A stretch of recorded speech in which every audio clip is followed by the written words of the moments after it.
Está dividido em 3 fases.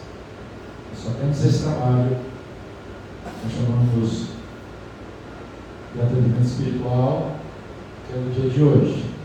A primeira fase é o atendimento fraterno, as entrevistas, que começa às 17h30 e transcorre por um período de 1h30, até às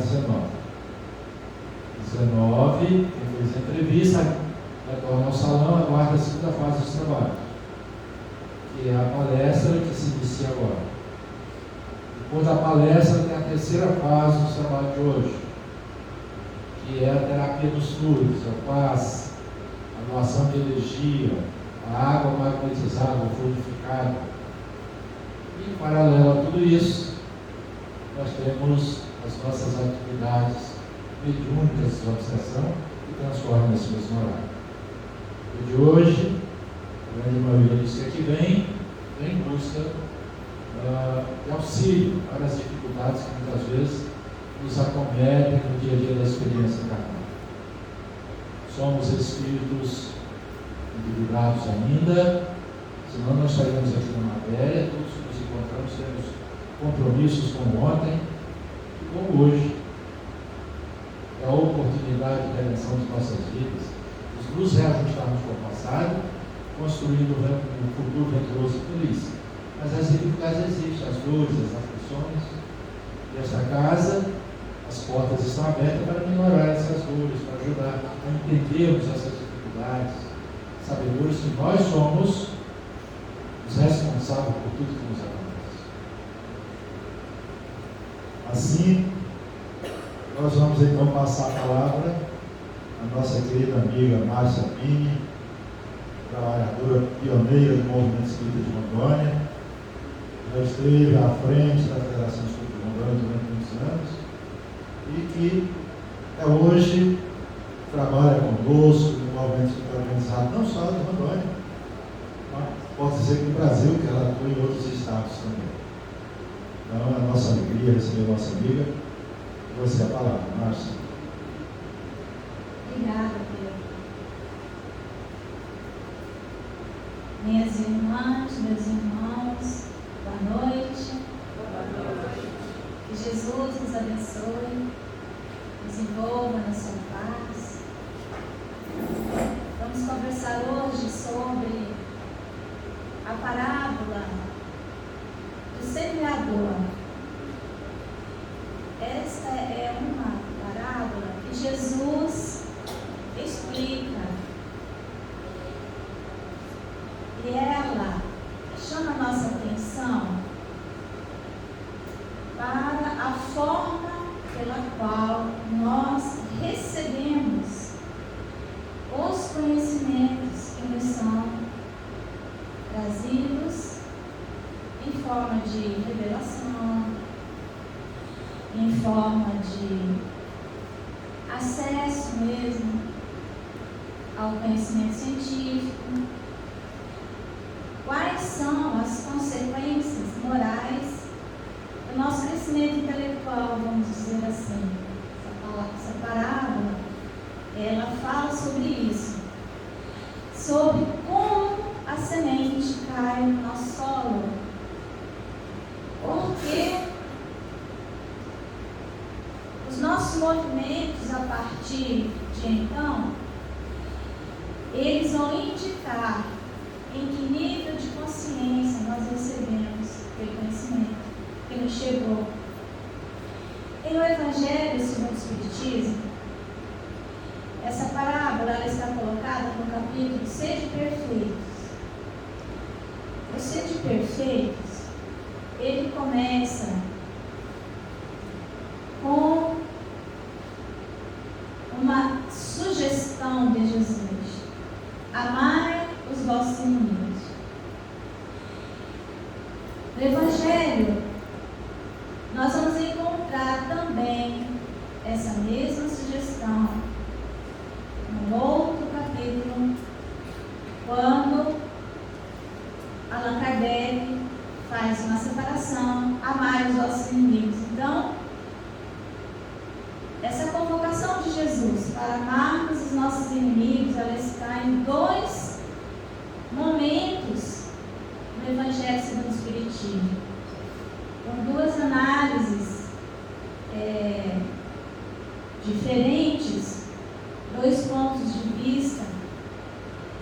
aprofundando ângulos diferentes. Quando Jesus disse: aprendestes que foi dito com os antigos, amai os vossos amigos, amareis os vossos amigos e odiareis os vossos inimigos. Eu, porém, vos digo: amai os vossos inimigos. Então, ele desconstrói esse entendimento, que era uma corrente de pensamento, em que o amor, ele seria dirigido apenas àqueles que comungavam dos mesmos ideais, à família, ao grupo da igreja. Esses amamos, os outros odiamos. E então Jesus diz que não é assim. Eu, porém, vos digo: amai os vossos inimigos, fazei o bem aos que vos perseguem. Então isso está no capítulo Amai os vossos inimigos e no capítulo Sede perfeitos, significando que não chegaremos à perfeição sem compreendermos e praticarmos em profundidade a lei de amor em toda a sua extensão e profundidade. Amar os nossos inimigos. Quem são os nossos inimigos?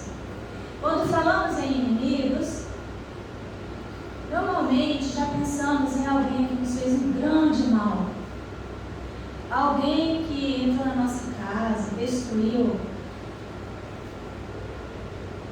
alguma afeição querida,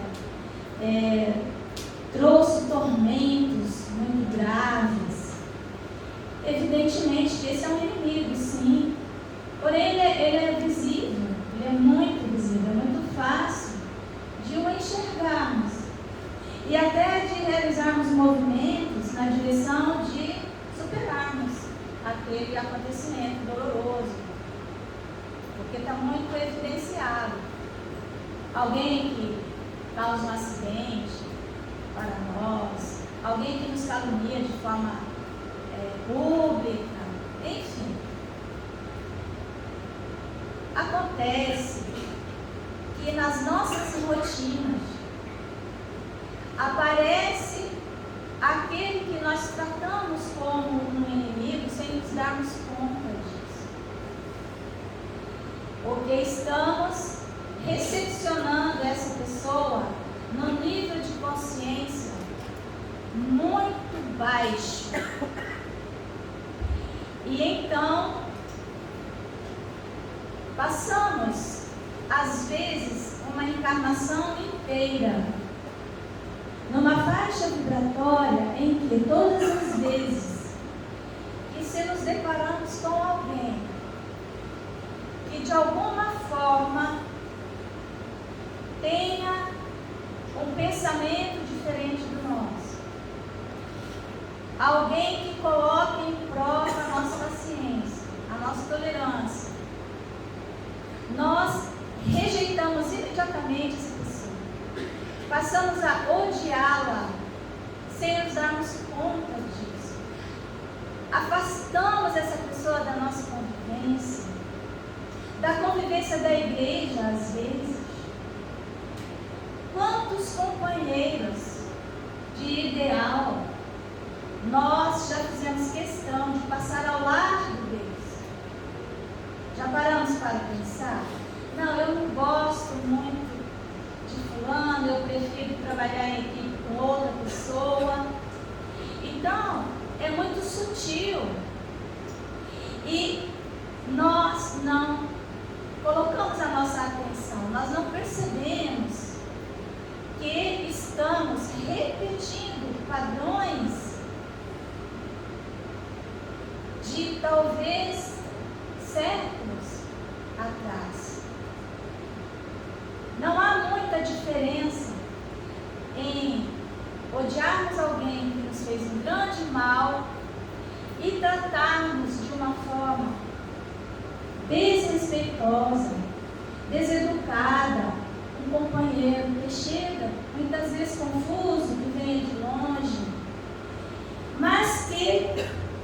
por algum motivo o nosso santo não bateu com o dele. Vocês já tiveram essa? É alguém que não nos é simpático, alguém que nos é antipático, há uma antipatia, o magnetismo não casou conosco. Então, quando nós repetimos esse padrão, nós estamos incorrendo em grave erro. O Raul Teixeira diz que todas as vezes que nós afastamos alguém do trabalho, que nós perdemos oportunidades em razão do nosso ciúme, da nossa inveja, quantas vezes, quantas obras do bem são paralisadas porque alguém se enciumou, porque alguém achou que fulano ele estava se projetando mais do que ele, e então coloca aquela pessoa sob o seu jugo, porque naquele ambiente ele detém mais poder, vamos dizer assim, né? O orgulho, ele é uma expressão do poder. Então, quando nós temos um certo poder numa comunidade, num grupo, numa igreja aqui entendido, uma comunidade religiosa, seja o que for,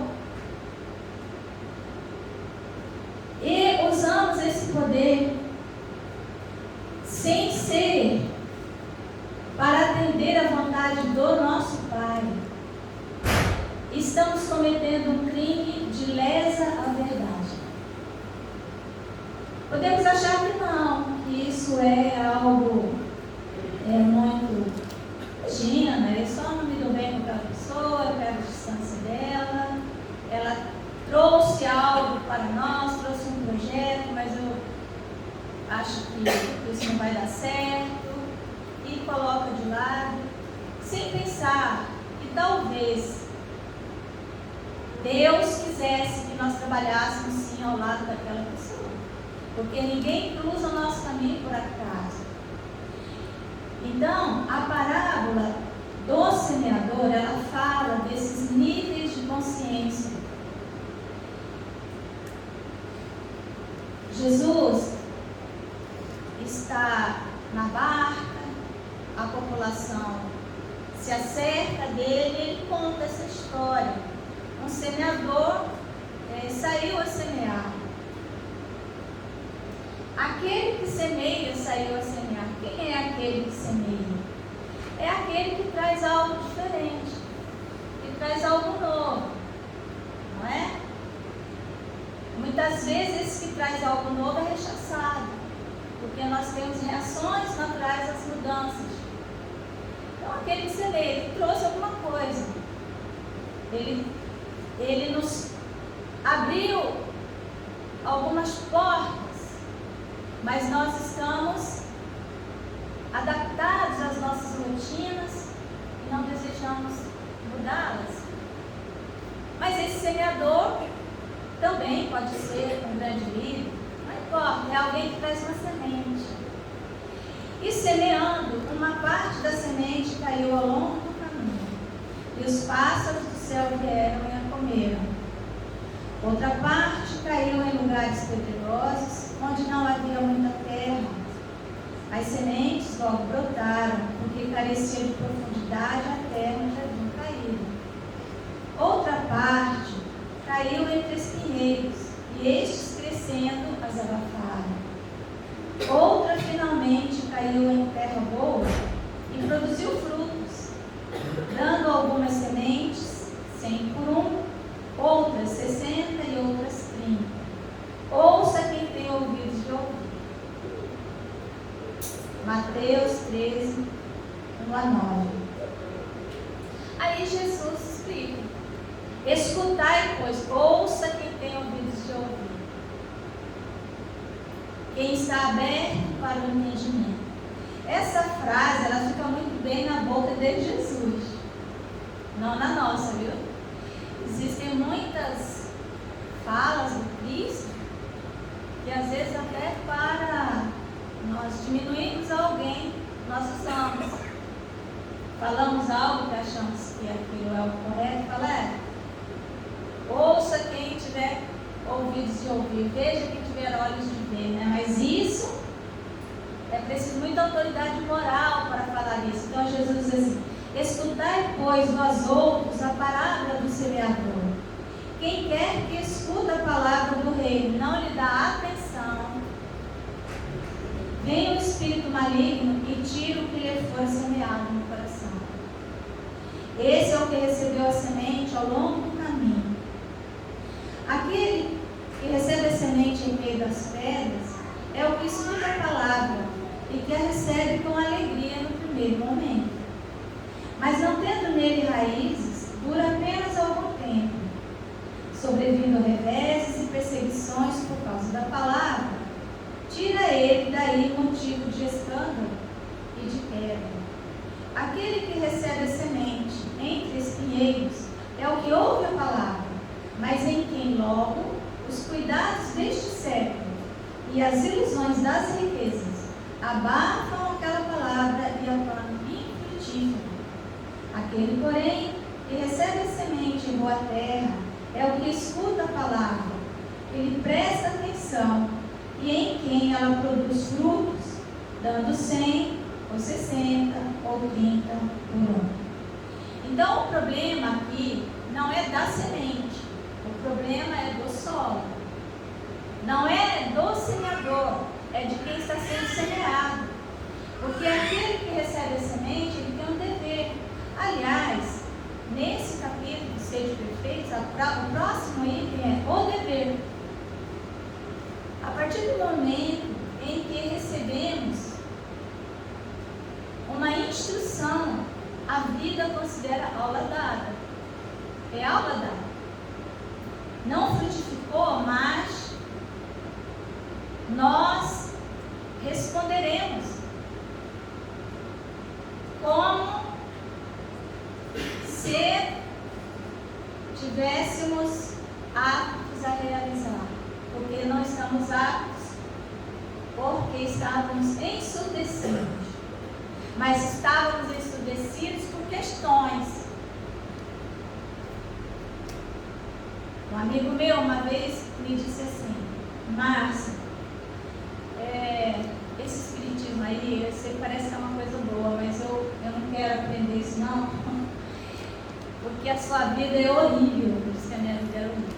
Eu falei: nossa, eu amo a minha vida, eu acho que a minha vida está boa. Ele: não, nossa, porque eu modifico, tem trabalho, não sei o que, não, meu filho, eu não quero isso para mim não. Então eu não vou estudar isso, porque se eu estudar, eu vou, se eu estudar e eu aprender isso aí, eu vou, né, acabar me convencendo. Falei: pois é, mas deixa eu te dizer uma coisa. Só o fato de você estar em contato comigo, ter acesso a esse conhecimento e não desejar, a vida já está interpretando o que você sabe e não está fazendo o que ela quer. Não adianta nada. É assim que funciona. Se a semente cai ao longo do caminho, significa que nós a recebemos desatentos.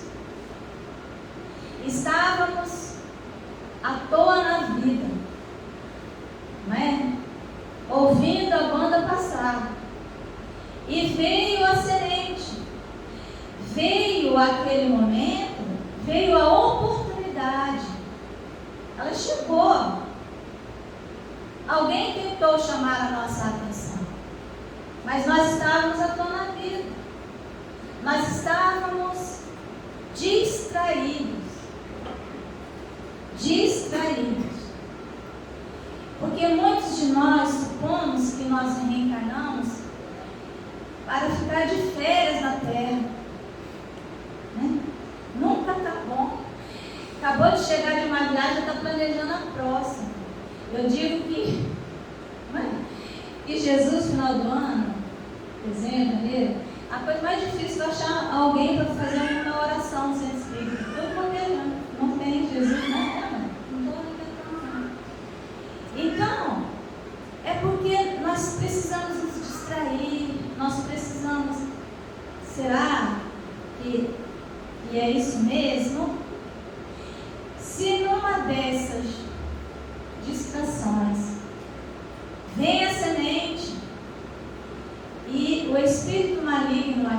entre as aves que a comem, né, como diz aí, é esse espírito maligno, é aquele que tira a nossa atenção, faz assim e a gente não vê.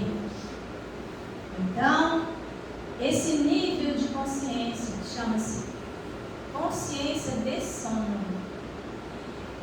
Este é um sono letárgico. Não é um sono de dormir.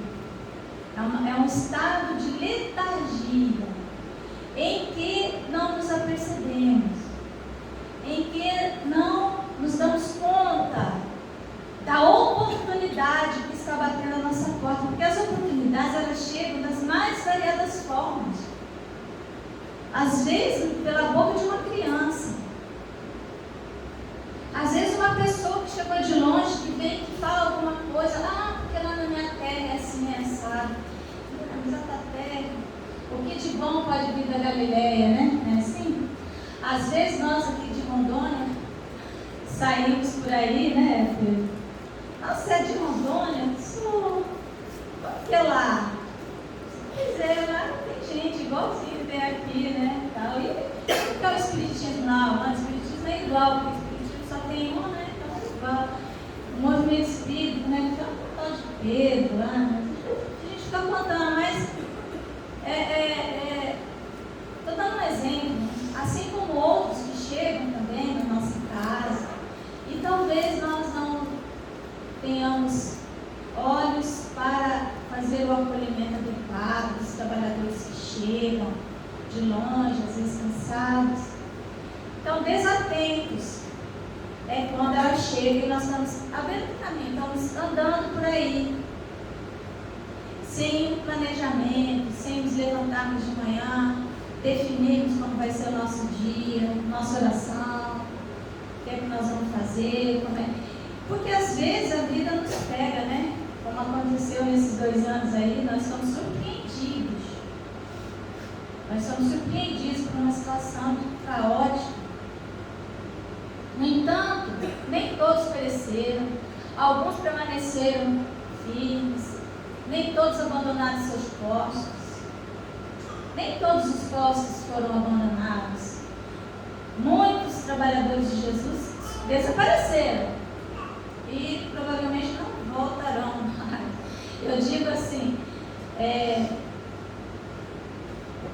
os cristãos da época de Jesus, né, se entregavam em holocausto, nos circos, e às vezes eu me pergunto o que nós fizemos nesses 2 anos de pandemia, né? Qual foi a nossa atitude? Será que nós somos servos de Cristo? Será que procuramos alternativas? O que é que fizemos? Porque precisamos fazer essas reflexões. Será que estávamos assim tão desatentos, tão despreparados para fazer o que precisava ser feito? Então, é uma questão, porque nós não sabemos amanhã como vai ser, né? O que é que nos aguarda. Será que o medo tomou conta de nós? Ficamos com medo de desencarnar, né? Logo nós espíritas. Eu via espíritas desesperados, apavorados. Então, será que temos a resposta correta? Estávamos preparados ou não?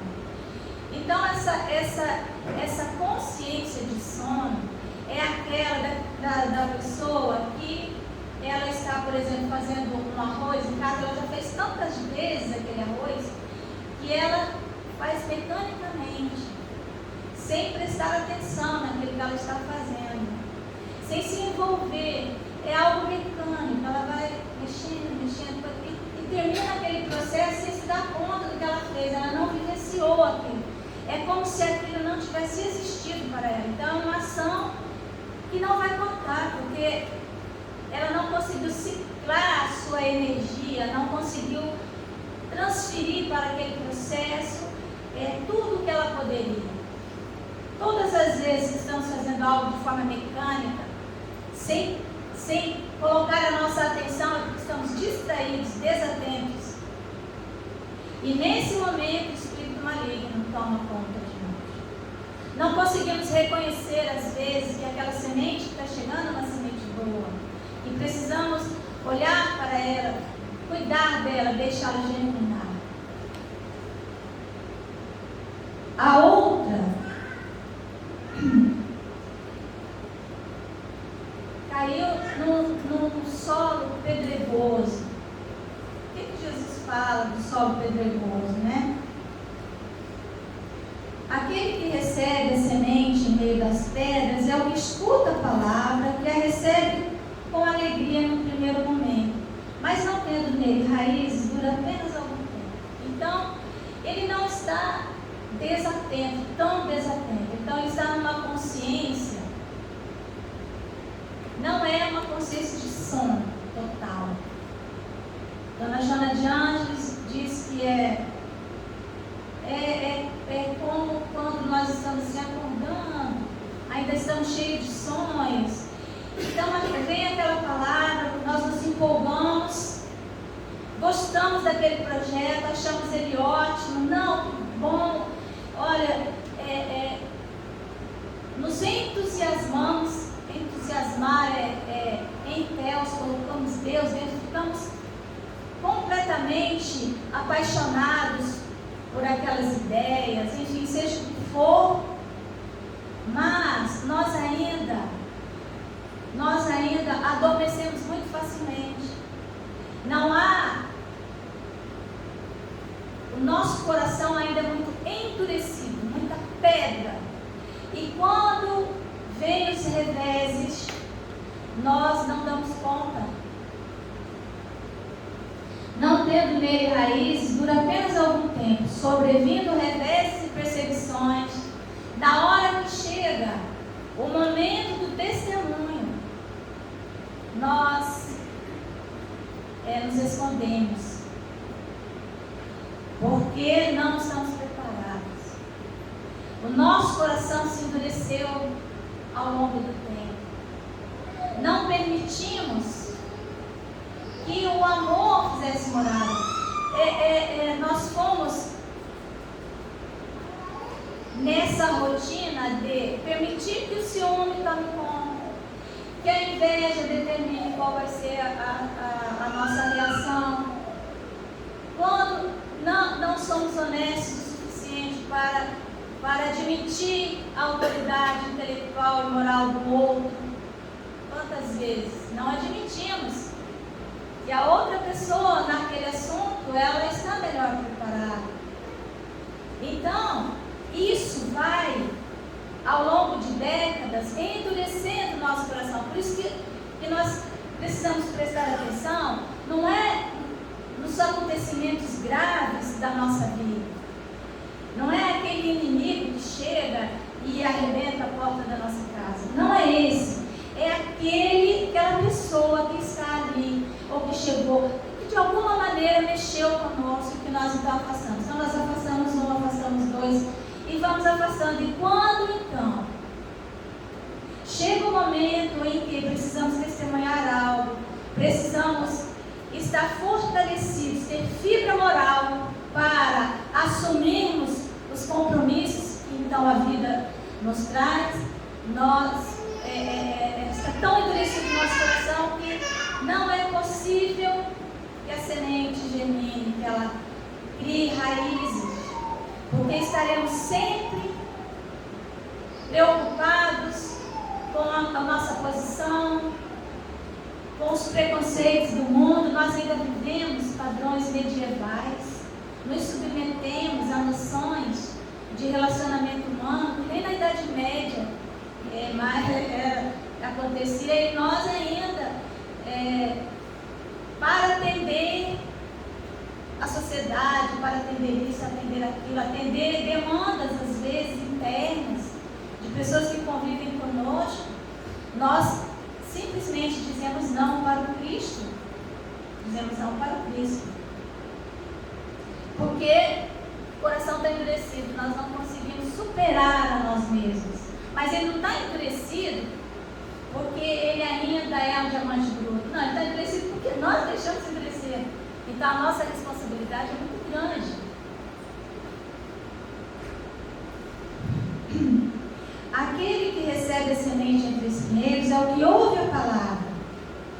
ele ouve, ele acha até bonito, ele gosta de assistir o Divaldo Franco. O Divaldo Franco está falando, né? Lota, né? Entendeu? Divaldo Franco, antigamente Raul Teixeira, esses grandes expoentes da doutrina espírita, né? Ele acha bonito, lindo, mas não dá nem tempo, sai, né, daquele momento, sai todo feliz, mas quando sai dali, já chega em casa e já esqueceu, já não lembra mais. André Luiz, em um dos seus livros, fala de uma jovem que vem com a mãe e o irmão no centro espírita. Ela é uma alma iluminada, mas a mãe e o irmão já estavam ali há várias semanas procurando atendimento e eles, quando saíram do centro espírita, eles estavam numa faixa vibratória um pouco elevada, mas começaram a conversar assuntos desagradáveis e imediatamente abaixaram o padrão vibratório e acabou. É como se nem tivessem participado daquele banquete espiritual. Então, é isso. Se sobrar tempo, nós damos para o Cristo. São as migalhas que nós damos para o Cristo. Então, é o que sobra. Então, se esse final de semana eu não tenho nada para fazer, absolutamente nada, não tem festa, não tem nada, programa, nada, então eu vou fazer alguma coisa. Eu vou trabalhar no bem, eu vou fazer qualquer coisa.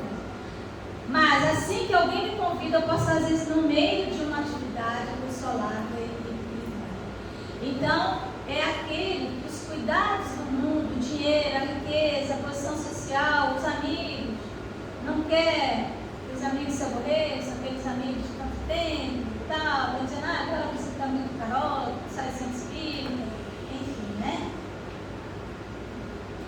E finalmente aquele, né, que ouve a palavra, está atento, presta atenção, não perde a oportunidade. Diz que a nossa grande dor no mundo espiritual será as oportunidades que perdemos. É isso que nós vamos sentir. Vamos olhar, nossa, mas aquela pessoa que estava do meu lado, ela era isso. Nossa, mas aquele momento que me chamaram para tal coisa, por que eu não fui e tal? Enfim, as oportunidades que perdemos. Essa vai ser a nossa grande dor, nosso grande problema. Quando permitirmos então que aquela semente germine, ela vai frutificar, porque estaremos reunidos, unidos, trabalhando em equipe, e então aquilo vai frutificar. Então é isso que significa o solo. O solo somos nós. E nós temos condição de germinar.